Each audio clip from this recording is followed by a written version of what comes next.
네, 다음으로 김병주 최고위원의 발언이 있겠습니다. 네, 북한이 러시아에 공병 6,000명을 추가로 파병하는 것으로 알려졌습니다. 심히 우려되는 지점입니다. 북한은 이미 전투병력 15,000명을 러시아에 파견한 바 있고 이번에는 전투병력에 이어 재검병력까지 파병하고 있는 모습입니다. 북한은 러시아와 동맹관계를 넘어 혈맹관계로 더 밀착하고 있는 것으로 보입니다. 이는 우리 안보에는 아주 나쁜 영향을 미칠 것으로 보입니다. 앞으로 한반도에서 평화를 만들어가기 위해서는 북한과 러시아의 밀착을 끊는 것이 무엇보다도 중요합니다. 김용년에 이은 내란 부역자가 줄줄이 보석 석방할 가능성이 있습니다. 군검찰은 박안수, 여인영, 이진우, 문상호를 조건부 보석 의견서를 제출했습니다. 상황이 이 지경까지 간 것은 심우정 검찰 및 지기현 재판부 등 내란 기득권 카르텔이 빚어낸 결과라고 봅니다. 지금 3대 특검이 시작이 되었습니다.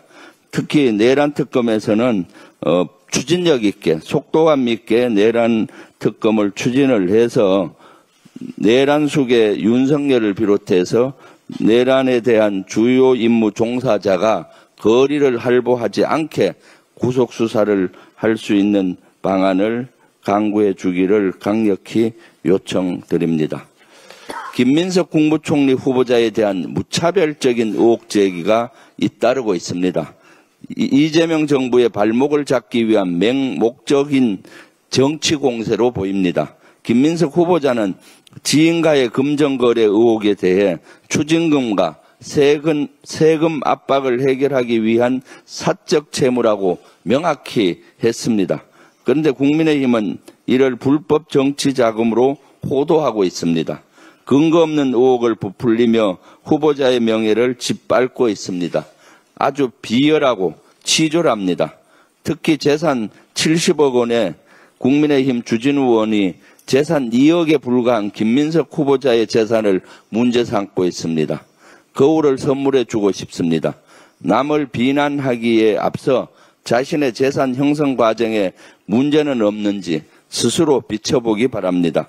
국무총리 인선이 빨리 이루어져야 합니다. 그래야 국정을 안정적으로 운영할 수가 있습니다. 그래야 내란을 하루빨리 종식할 수 있고 민생 회복과 경제 성장에 총력을 기울일 수가 있습니다. 김민석 후보자는 이재명 대통령과 함께 대한민국의 미래를 이끌어갈 적임자입니다. 국민의힘은 더 이상 국정을 방해하지 마십시오. 인사청문회를 통해 김민석 후보자의 자질과 능력을 공정하게 평가해 주십시오. 국민 여러분께서도 김민석 후보자가 인사청문회를 통해 의혹을 해명하고 국무총리로서의 역할을 성실히 수행할 수 있도록 지켜봐 주십시오. 취임 11여일 만이 진행 중인 이재명 대통령의 첫 외교 무대에 대해 벌써 성공적이라는 평가가 나오고 있습니다. 우선 대한민국의 민주주의 회복력을 세계에 알렸다는 점에서 아주 큰 의미가 있습니다. 실제 현지 환영 행사 때 유엔 사무총장은 한국 민주주의의 회복력이 대단하다고 얘기했습니다. 두 번째는 정상 외교의 복원입니다.